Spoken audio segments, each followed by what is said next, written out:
Kai Zenner, very warm welcome to Digital Markets Research Hub. You work in the European Parliament, among other your capacities and duties, and you observe the internal mechanics of a legislative process. And because we are focused on digital markets, the European Parliament should be acknowledged as the body which had contributed enormously over the last 5 years, and now with the next parliament, there is also an expectation. But we will discuss different aspects of this symphony, legislative symphony, and if it's always a symphony, maybe it's a kind of very surreal symphony. And that's actually the nudge or the hint to my first question. You observe a lot, and we see many legislative initiatives. Even within one specific legislation, it is, if you apply your juristic creative mind, you can find some discrepancies, some maybe intentional or maybe hypothetical clashes between different provisions. I imagine if you have a cascade of different legislative different legislative regulations mainly, but directives as well, you must have a lot of these discrepancies. Is it something which you consider as a bug or kind of inevitable element of such proactive approach to digital society? Yes. So first of all, many thanks for inviting me and yeah, to give me the chance to talk about all those things that I'm indeed daily working on. And yeah, to reply to your first question directly, indeed, I think, let's say, it was probably always the case that the European Union in different areas, in different sectors, created a lot of new laws when there was a specific need or there was a scandal or some incidents that happened that convinced many policymakers that we as European Union needed to be active. On digital, it started all with the digital agenda in 2010 under Commissioner President Barroso. And yeah, since we all know there were a lot of things happening in digital over the last years, or 14 years to be explicit, the European Union indeed was extremely active. And I think personally, especially the last 5 years, too active. We wanted to show that we are taking care about cyber resilience, about platforms, about AI, about the availability of data, about health data, fake news, deep fakes, and so on and so on. And all of that, or most of those things, I completely agree that legislatively, legally, we should interfere. The issue was that the work mainly happened in work silos. So that, for example, the AI people were barely talking with the DSA and platform people. And one of the big negative results out of it is that indeed many of the new laws are not really streamlined. They are overlapping, they are contradicting each other, and so on. And yeah, we now need to see how to deal with that, but it will not make it easy, let's say. What in your view explains this activity? Is the vibrance of the substance of the topic and the rapid development, or there is also kind of an attempt of the European Union to introduce the law and thus to put a trump card in its relationship between member states to avoid fragmentation? Is it some, because other jurisdictions, they can choose between intervening legislatively or apply a hands-off approach, whereas for the European Union context, the non-action would also mean automatically fragmentation. Is it correct observation? Or Yes. Yes, indeed. And this is, in fact, one of the standard justifications of the European Commission to become active in order to avoid fragmentation. We heard it in the digital content regulation with contract laws. We heard it on copyright directive. We also heard it on the AI Act that because several member states were already looking into it, that then the European Union, the Commission was saying, no, we now need to set something in place in order to avoid that in Spain there are completely different rules than in Czech Republic and Denmark. And again, it's a very valid argument, and myself, but also my boss and many people in our circle, we fully agree. The issue is that, and you mentioned it now also in your second question, there is often such a time pressure. And of course, the digital field is also developing extremely fast, and the legislative powers are often too slow. We are trying to run behind and fix certain things. And on top there is then often also this time pressure within the political system, because there is an election upcoming and you want to present the outcome or a new law in the election campaign, or to your example, there's maybe a member state that is pushing for national rules and the European level then wants to prevent it by putting European law in front. All of those things and all of that issues are maybe explanations, but again, the outcome I would say is rather negative, that indeed other legislation, other areas, other regions are a bit more hands off. And we are maybe, at least in some areas, over regulating. Again, not saying that this regulation is not necessary, but just pointing out the fact that it's becoming too complex and not streamlined. And then if you look at such a long list of different legislative acts, do you see some of them performing, delivering better outcomes than the others? Obviously, it's hard. What's the metrics? Yeah, what's the benchmark? But still, you can probably say that this is a failure, this one is success. Maybe there is something in the success one which can be somehow implemented, or we can learn in terms of best practice and suggest it. So are we improving, or it's just a mechanical process where the improvement is only incremental and the challenges are multiplying continuously? Yes. So I would argue, and I was, I think last week on a panel with the European Commission, and the European Commission made a very nice comment that we have digital laws of the first generation, and now in this term, digital laws of the second generation.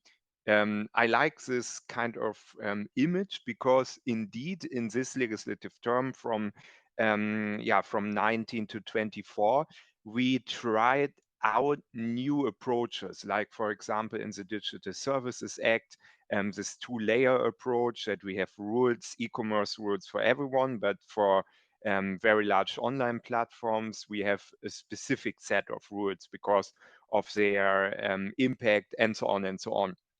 We also in the AI Act tried out a very strong focus on secondary legislation in order to make the law more future-proof, more principle-based, and so on. All of those things, I now, after 11 years working here in the European Union, I think are huge improvements, but of course, time will tell.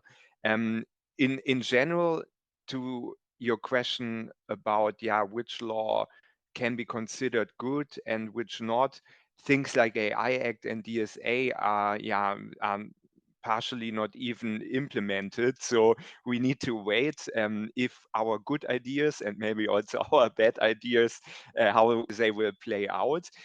When you now look in to the first generation of digital laws, so mostly from the Juncker Commission from 2014 to 2019, now it's becoming a bit political. Axel Voss, my boss, and we think that the GDPR is a big failure, because we think data protection was not really improved.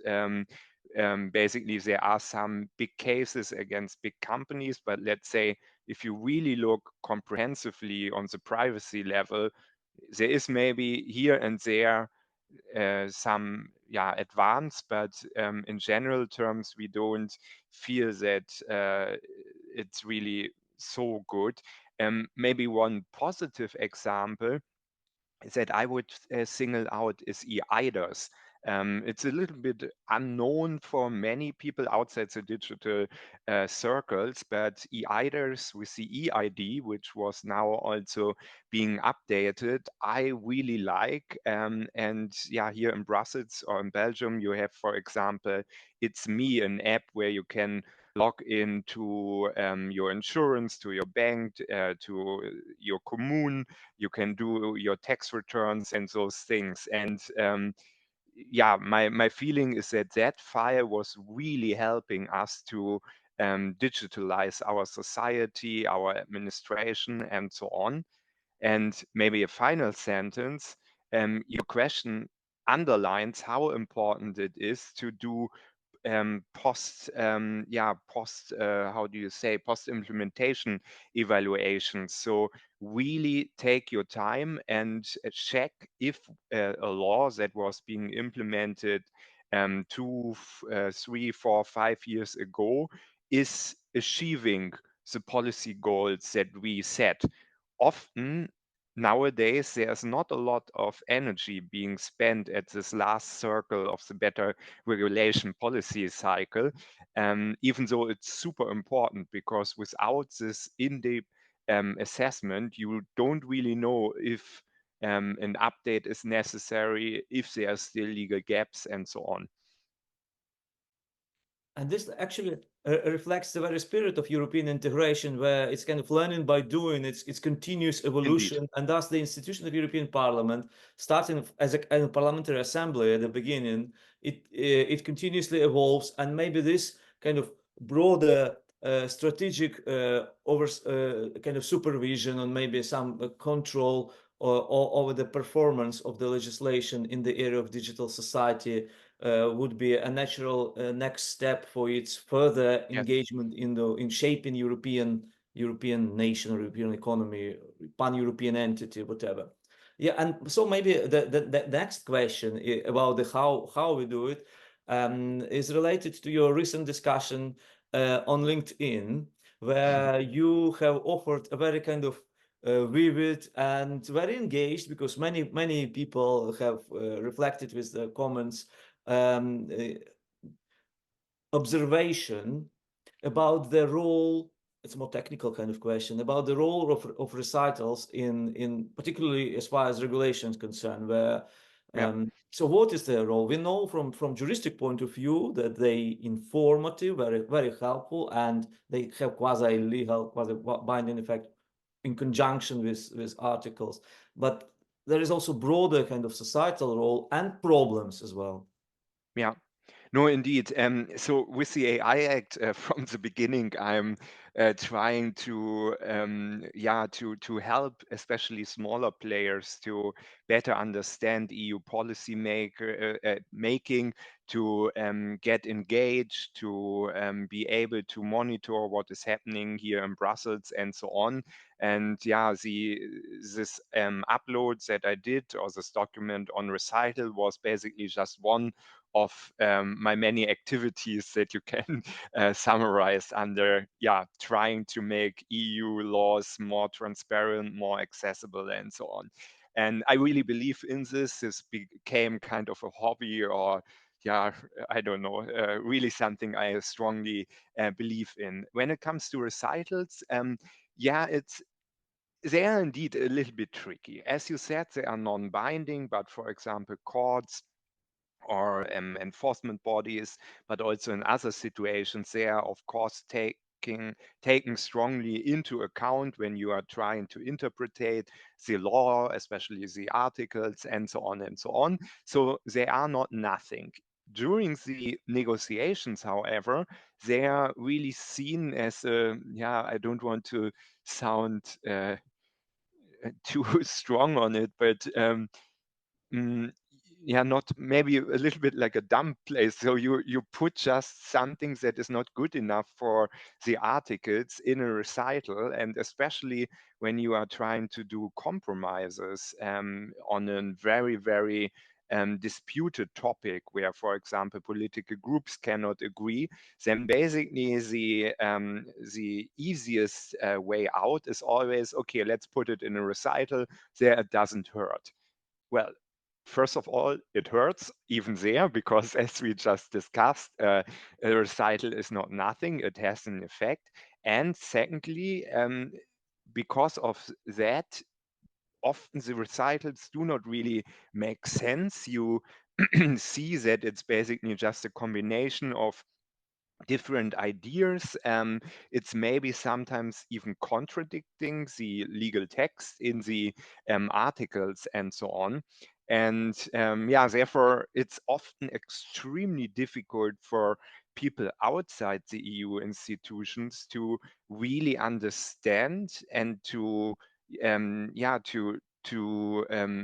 rightly or correctly interpret what the co-legislators wanted to say in this recital. And the point that I mainly criticized in my LinkedIn article and in my document was an even simpler point that the recitals are having numbers, but it's not clear at all which recital is related to which article, which makes it, again, I'm a lawyer and I'm maybe able to read through it, but most of the European citizens are not lawyers. And therefore, I find it another very easy to fix issue that the European Union, however, is not solving now for many, many years. And it would really, really help the small SME from Bavaria to better understand, for example, what the AI Act now means for them.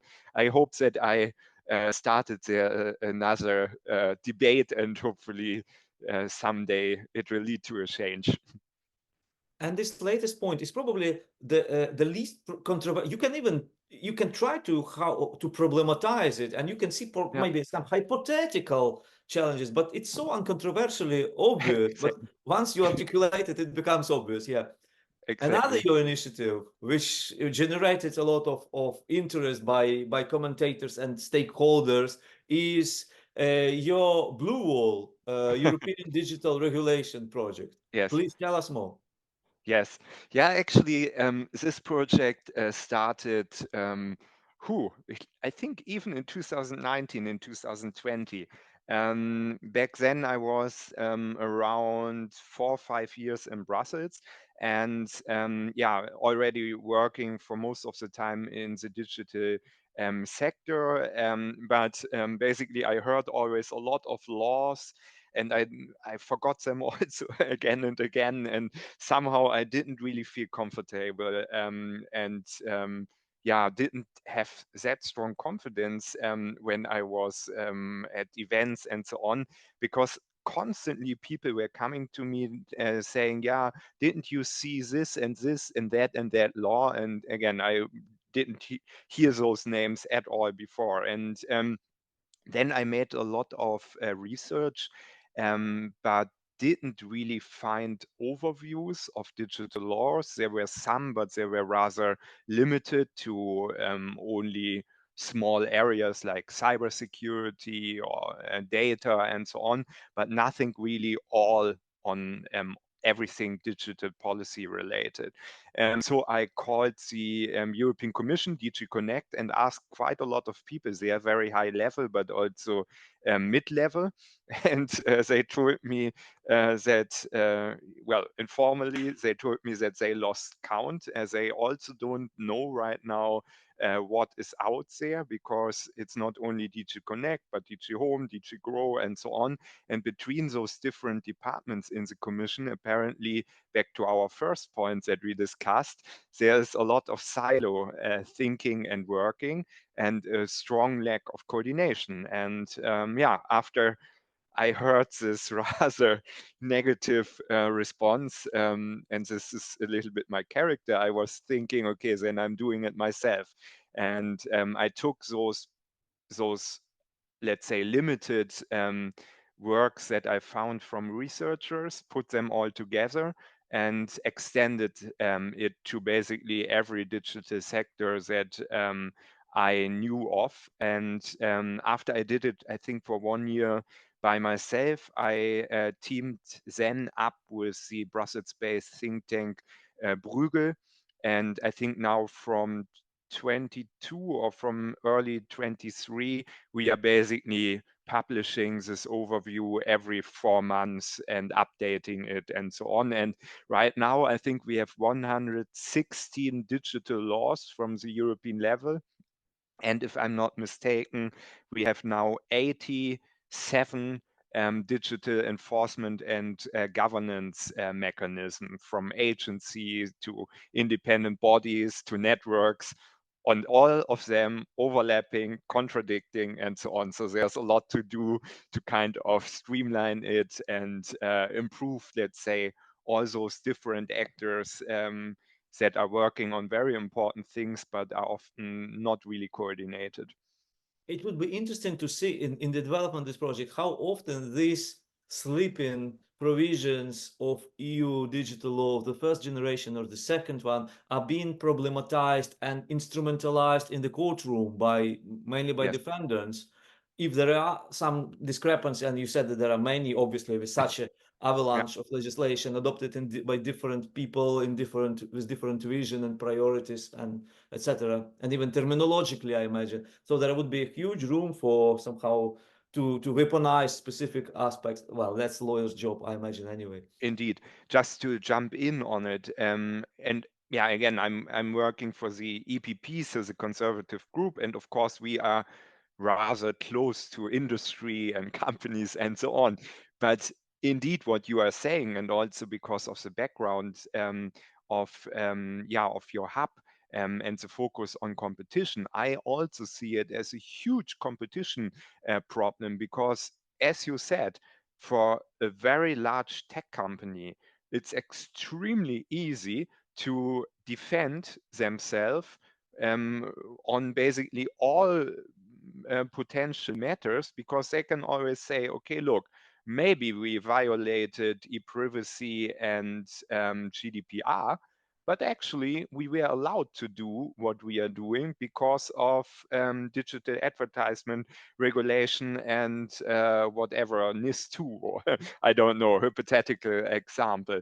But those contradictions indeed make it easy, especially for the most powerful companies, to always find a loophole.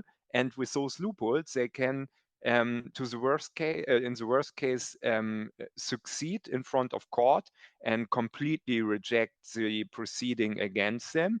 And also not very good, they can at least make the whole process extremely lengthy because they are having so many points they can put basically in front of the court and creating a lot of delays. So this is definitely not something that is good for the enforcement bodies, for our courts, and for the majority of companies. And of course, especially it's not good for the harm consumer or for the harm citizen that wants to get redress or wants to hear that his fundamental rights have been violated. Because in this over complex system, it's probably almost impossible to get redress, to get in a positive reaction from the court and so on. So it's really, this is the point that I want to make. It's really a problem that is important for everyone, for consumer protection organizations, for SMEs, for big companies like SAP and Siemens, for countries like France, Denmark, Czech Republic, and so on. It's really for everyone important that we are clearing and streamlining and making the system better and improve all the relations among the laws. Absolutely. And I imagine this is not the unique situation. EU is special in this regard, but national jurisdictions, particularly those mature with established continuity, they also have several generations of law. So it's not something which is kind of the end of the world, pathological, but No, it's something requiring continuous work for improvement. And I think this initiative indeed. is very helpful and very emblematic for the need to shape it in a more consistent, the legislation in a more consistent fashion. you mentioned that we are mainly dealing with Digital Markets Act, and you've been inside this process of co-legislation mechanism. You can probably compare it with the legislative mechanisms in other regulations and directives. Did you notice something specific? Did you sense, because we want to believe, those supporters of the DMA, that this time it will be different, that the Commission knew from day one what they want to achieve and how they want to use it, and the co-legislators were all supportive, introducing some incremental refinements, but substantially they've been supportive of the very logic, the very mechanism of the DMA. Any interesting observation, or maybe not necessarily interesting? What Yeah. do you think about it? Yeah, so I never worked that closely on the DSA DMA. I made a lot of prep work for our political group, but after that, it was mainly Andreas Schwab from the EPP that was covering it. So basically, what I can give you is, yeah, from the machine room, it's the European Parliament and view on what happens there. And indeed, maybe I start a little bit with criticism, but then go to the positive point. The criticism is mainly based on two things that in my prep work that I did for our political group, the ideas for the DMA or for an ex ante competition tool were even stronger and even more, probably potentially more impactful. And I was a little bit disappointed, but in the end, it's part of the political game that some of those really good ideas back then didn't make it, and that in the end, the DMA with its scope was also not that comprehensive that then in those early discussions in 2019 and early 20. And the second thing that I didn't like at all, and then we are going back to better regulation, I don't like per se if a political file is rushed through. And with the DMA DSA, it was the French elections. France had the presidency in the in the Council of the European Union, and basically wanted to use the DMA DSA as part of the election campaign. So it meant that there was a trialogue starting at the beginning of, I think it was 2021, and because the elections in France were, I think, in the end of April, the French government and most of the other players involved were saying, okay, look, we need to close everything in basically 6 weeks or 8 weeks. And what I hear now is that many of those inconsistencies in the DSA and in the DMA are due to this, let's say, push and this problem that not more weeks have been spent to really clean the text to make it bulletproof, because now again, big gatekeeper have some, let's say, possibilities to yeah, attack certain things in front of the court.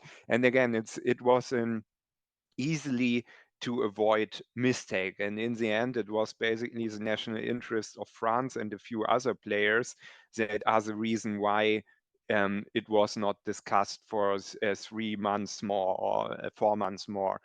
So this may be as a downside. A positive step, and there I completely agree with what you have been saying, and I have also a very good impression and high hopes. And maybe I also say here two positive things. So first positive thing is that compared to a lot of other departments, units in the European Commission, I really need to say I'm super impressed by the DMA, DSA people in DG Connect, in DG Competition. The cooperation between those two in this field is really working well. I hear constantly good feedback from basically everyone when I'm talking about individuals that are working in those units, super committed, extremely hardworking, extremely smart, and so on and so on. And those people that I met personally, I can just confirm it. So it seems to be a really good group of people, again, highly committed, which is, as you know, already a huge advantage if you have something like that as a national member state or as European Union.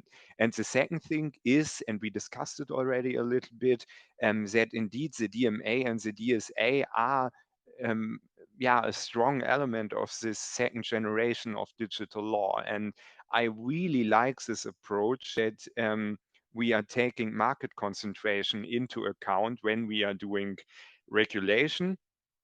As we discussed already, I think there is maybe too much regulation, and maybe the DMA DSA could be also a nice idea for other digital fields. Let's think about data protection, GDPR.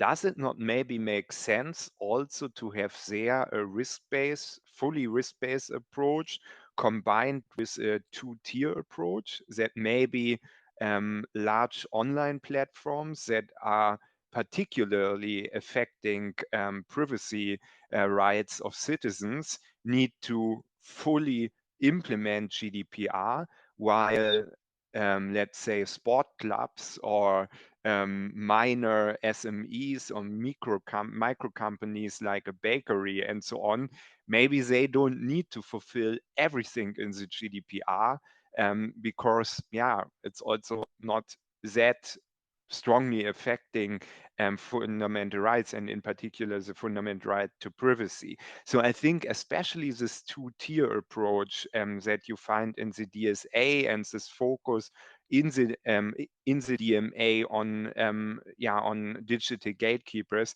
makes a lot of sense, and I really hope that those approaches we can find now in more and more digital laws. And I think this will be an extremely important step for enforcement, but especially one that is really attaching or addressing this problem of market concentration, because so far those big companies were best positioned to deal with all those new laws. So in actually, we as European Union created most of those 170 laws that I was mentioning in order to tackle big tech. But with that, we made them even stronger because they are the only ones that have the capacities and the financial means to get compliant with most of it. And our SMEs that should be protected by those laws are basically the ones that are having the strongest problems in becoming compliant. And this, especially the DSA, but also the DMA, are addressing really well. So I'm also a fan like you. And by the way, I remember Andreas Schwab was telling when telling the history of GDPR, he mentioned that Vivienne Reding, then the commissioner responsible for GDPR adoption, or informed the public that the original idea was to have it targeted on the largest companies. But Yes. then I I think in the parliament, the voices were amplified that privacy is such an important issue, the more the better. It's not about the size. This is kind of fundamental issue, fundamental importance. And therefore, we decided to have it comprehensive, kind of regardless of so not two tier, but kind of general. And Indeed, thus, my this is question true. is, Yeah. how often do you observe this tactic of lobbying where you somehow, uh, in order, rather than saying cynically that we want to protect biggest businesses and the interests which are not popular, so to say, you start using proxies, some associations maybe just created a few months ago, in order to use the vocabulary which is more appealing and more Yeah. finds universal acceptance? Yeah, no, this is yeah, it's part of the game, and I think it was always the case, is always the case, not only in Brussels, probably even more in Washington and in other places. So yeah, well, in the end, it always needs people that are looking a little bit at the broader picture and are able to see through those initiatives to create blurry situations, that are looking through certain arguments, and so on and so on. And indeed, your example, so I was not involved in the negotiations of the GDPR back then. I was still at a think tank. But to what I heard, it was exactly that. And it's actually really interesting if you are speaking with Max Schrems, one of the, I would say, number one privacy advocates and NGO representatives in this field. He is actually also saying the same. It doesn't make sense that every SME has the same data protection rules to fulfill than, for example, Microsoft or Meta. So yeah, there was apparently a large majority for using this two-tier approach, but then indeed, because of lobbying and because of the discussions within the two co-legislators, this idea was unfortunately dropped. But now with the DMA, DSA there, and if they are becoming a success, then I think this idea is becoming maybe so strong that it's not possible to um, push it back. And maybe we will see it then in a lot of new laws or even updated old laws. Let us move to another area of legislation, which is very topical as well. AI Act. You deal with this um, as well, with this regulation. And can you please explain to us what do we want to achieve by legislative means? We all understand the importance, the inevitability, the omnipresence of AI and its kind of exponential growth and penetration into everything. Yeah. What do we want to do with this legislation? I Yes. don't have any. I don't ask it ironically or critically. I just want to understand No, purely no. as descriptive and No. how. Yes. So it's a good question and it's a complicated question. Let me start. First of all, the European Union started to look in regulating AI at the same time than many other regions of the world, basically in the 2010s, where it became more and more obvious that with the so-called second wave of artificial intelligence, deep learning, machine learning, there were certain legal gaps, different legal gaps depending on the legal frameworks that you have in place, but all countries saw data-driven artificial intelligence, for example, is leading to unpredictability, lack of human oversight, opacity, and so on and so on. We need to become active. On the international level, the OECD, UN, G7, and so on, all those organizations and platforms were looking into it. In national member states, there was a lot of prep work, and the same also in the European Union with the high-level expert group, other expert groups, and so on. And the Parliament also made a lot of own initiative reports or resolution in this topic. Basically, the findings for the European Union were, look, we are lagging behind. United States and China are far and far away when it comes to investments, when it comes to also innovation, technological advances, and so on and so on. We as European Union probably only have a chance first if we are creating a kind of competitive edge by having a third approach to AI. And then the European Union has chosen this label of trustworthy AI, going back to data protection, for example, and AI systems that are taking care of your privacy, but also other fundamental rights, European values, and so on. With this label, we wanted to build up AI systems that not only here in the European Union many people want to use, deploy, but maybe also integrate and further develop it in other systems, but that then we can also sell worldwide because citizens in Canada, India, and so on are also trusting those systems, maybe even more than systems from their own country. Secondly, the whole AI strategy here in Europe also wanted to bring a kind of horizontal regulation in our existing legal framework, which makes it easy for companies to develop and innovate and trade along the AI value chain artificial intelligence systems, because it's clear what you need to fulfill in order to to become compliant and to be allowed to say your AI products and services on the European internal market. Those two things were the general idea. So building up a third way on AI that leads to a competitive edge. And secondly, to have a legal framework for all AI developers and deployers that is increasing legal certainty, and with that, making a huge push for more innovation, for more deployment with AI. This was the idea.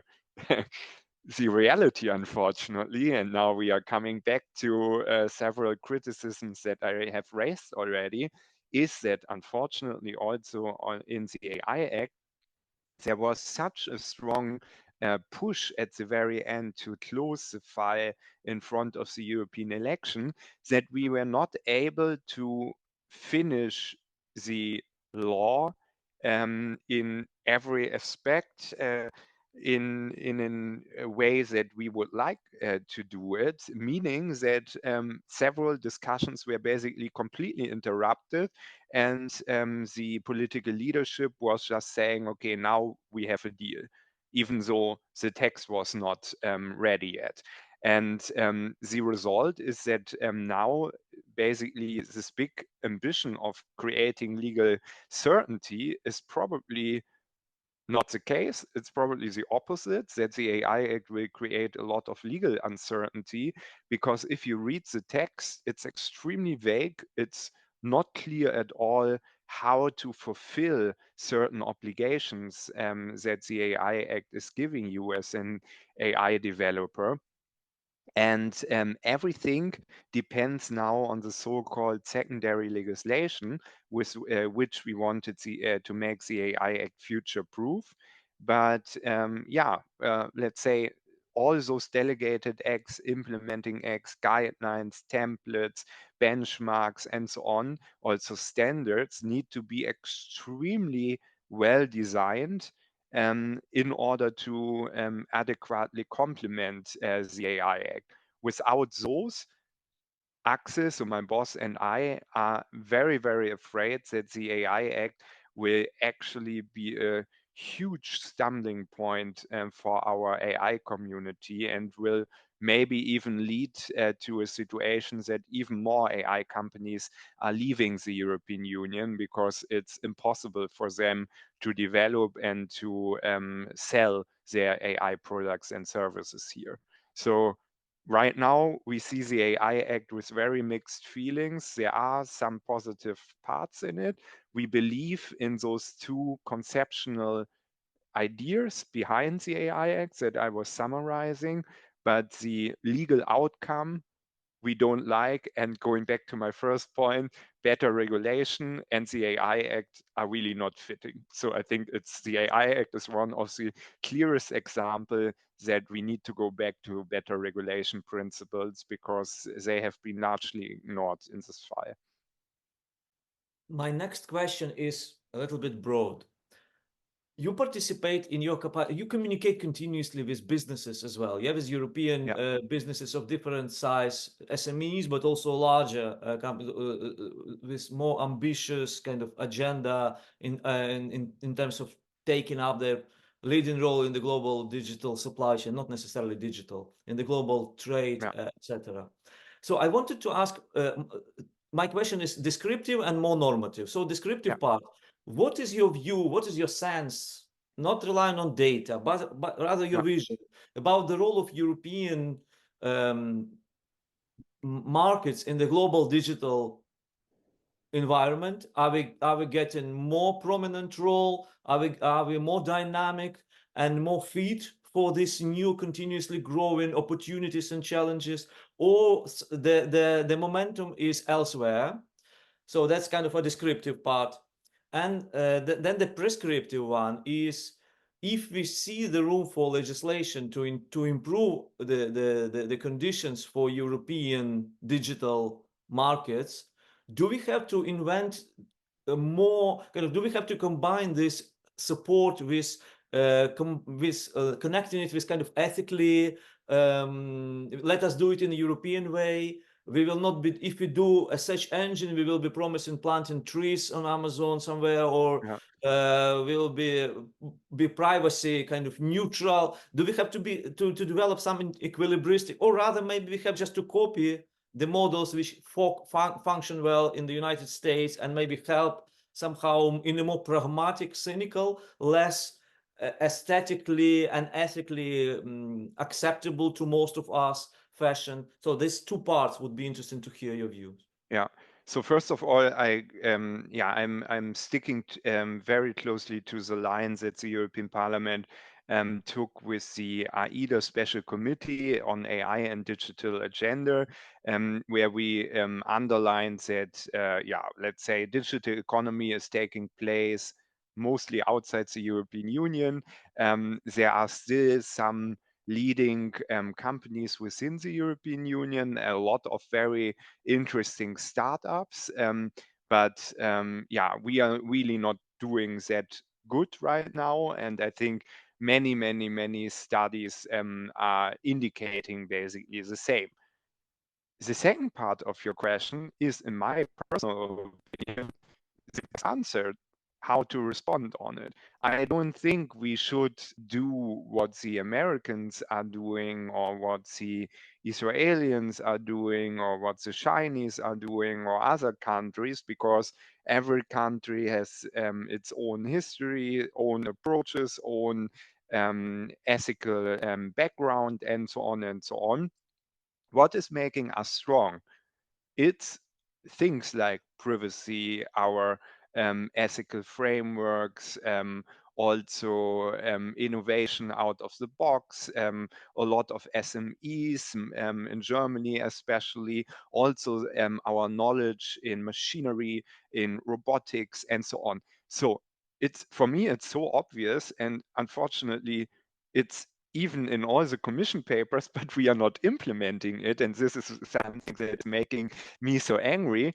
Yes, we need to build up a third way for doing AI, a third way for doing digital, but not only on paper. We need really huge investments. We need to bring together people, and we need to build a more detailed concept of what the European approach to AI actually is. So far, it's a 6-page paper of the European Commission, which is basically just extremely high level, and it doesn't make any sense. If you want to have a little bit deeper reflection, you can maybe look in the ethical standards of the high-level expert group. By the way, this is why the European Parliament wanted to make them much more prominent in the European AI Act. But yeah, we need something like that. And this basically then needs to be translated really in the design. Maybe now via standards from Sensenelec, this will be possible and will maybe develop slowly in this direction. But yeah, in my opinion, to go back directly to your last question, this is actually the best chance we have to look for certain niches, or to assess where Europe is still leading, to get even better in those areas, and to really create products and services that you cannot find to this extent anywhere else in the world. And I'm pretty sure if we do that, we would convince many people outside the European Union to buy our products. Because if you are traveling as a German, you are still hearing all the time, oh, German vacuumers, for example. Wow, yeah, they are extremely good. They are super safe. We can use them for 20, 30 years. I would say nowadays it's not really the case anymore, but at least this narrative is still flying around, and the European Union should really make use of it. It could become a huge competitive edge. I think just one sentence on that. The thing that is really missing right now is political leadership, bold moves that we are really saying, okay, look, this is what we want to do, this is how we do it, and now we are taking all the money we need to do it. So kind of this moonshot idea that think tanks are often pushing for. Similar like Airbus or CERN or those initiatives. So why not make one initiative to build up the European way to digitalization or to AI, something like that? As a follow-up question, there is kind of a majority of view or understanding that scale for digital is important. So you have numerous advantages by having sufficient scale. And then the immediate concern or obstacle for the European context is that we have 27 national Yes. markets. Most of all of them have strong pedigrees, background, history, vision, and while filling and contributing to the general European polity, they still have all their own preferences, and usually through, in one way or another, they would try to prioritize, the governments would try to prioritize the national and pan-European companies. Is it something which should be thematized? Is it a problem at all? Is it part of our third way, or it's something which has to be addressed in order to move towards this third way?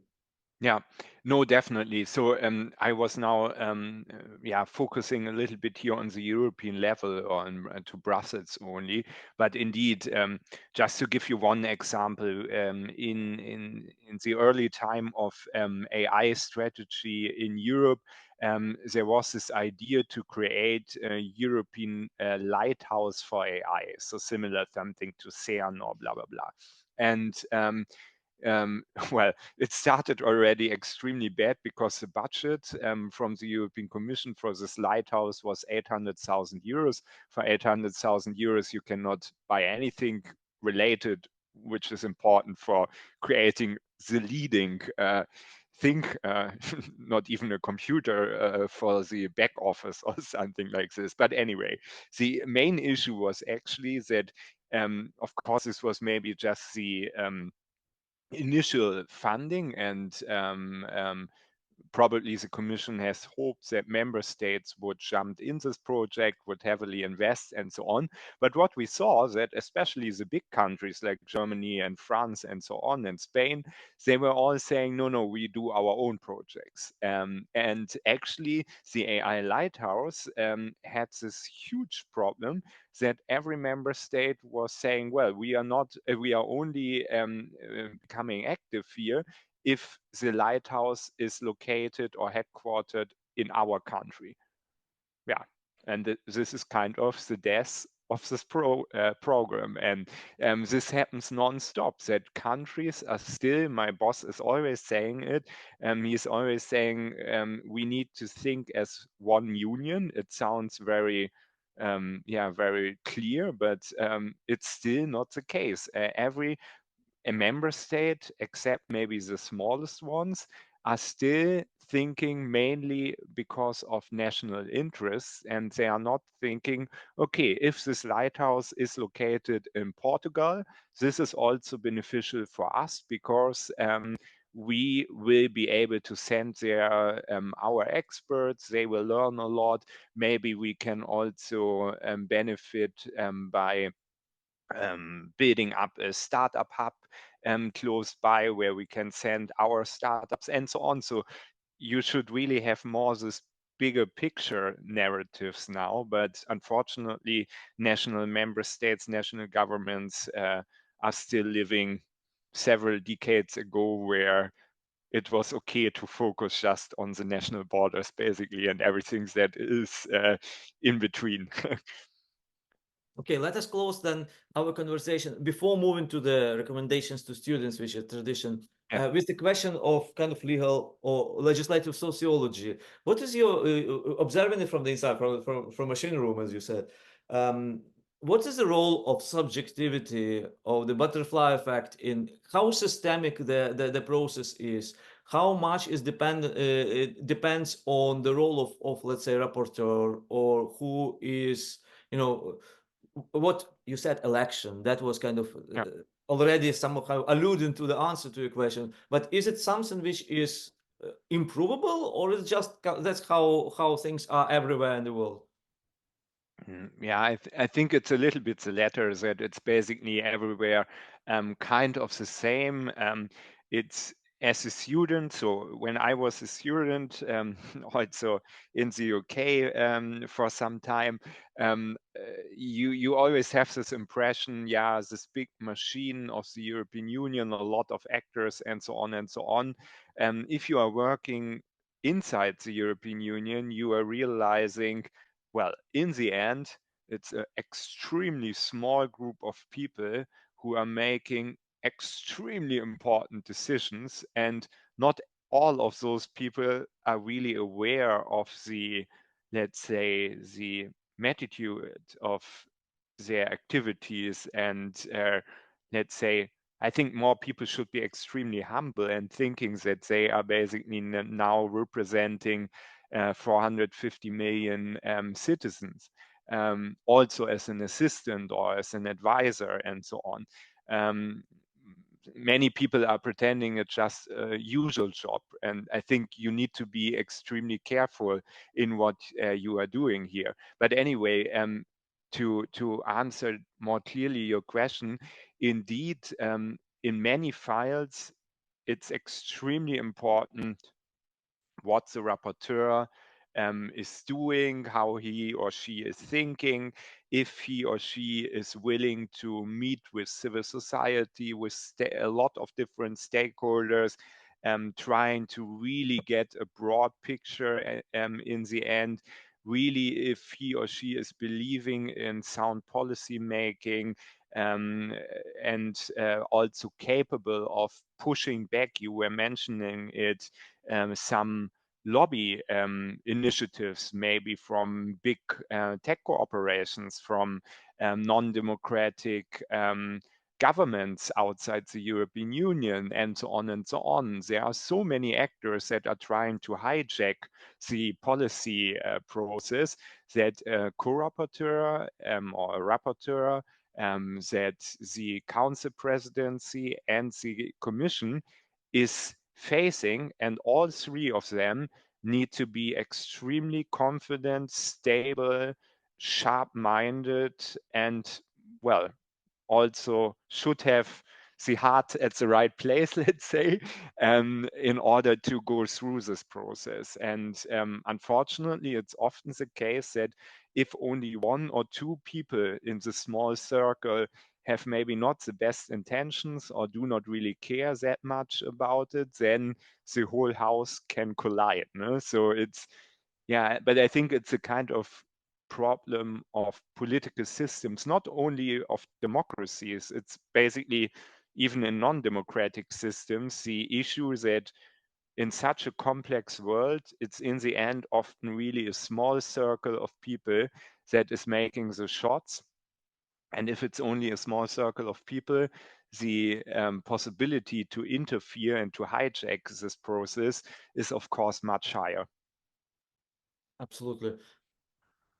You don't even want to finish conversation on this really important point, but I think it's very helpful to finish it when there is a kind of more intention to engage further in the discussion, but being mindful of time. Let us revert to recommendations. You see where is the greatest potential for, let's say, law student graduates to engage in European policy making.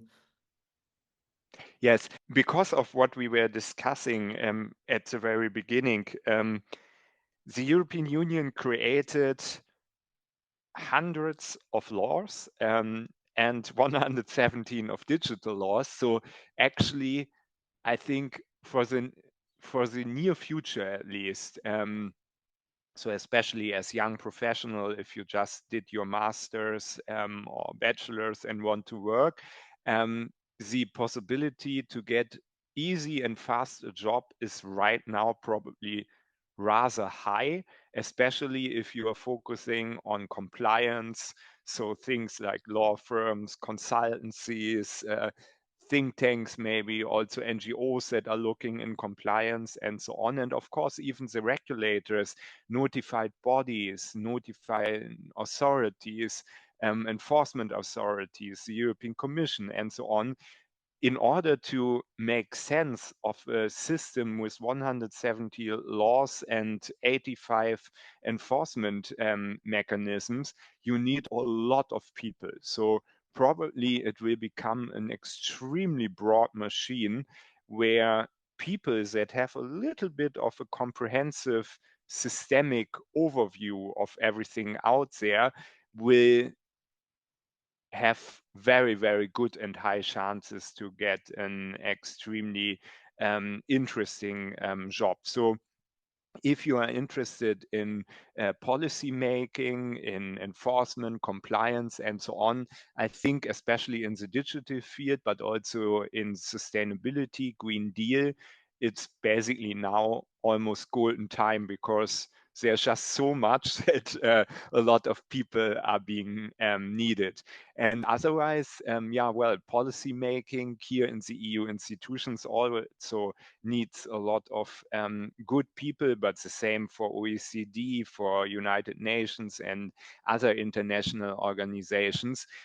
People are often a little bit scared to apply for a job there or are thinking it's impossible, but especially via internships or traineeships, it's often a good way to get the first impression and make also a first good impression yourself.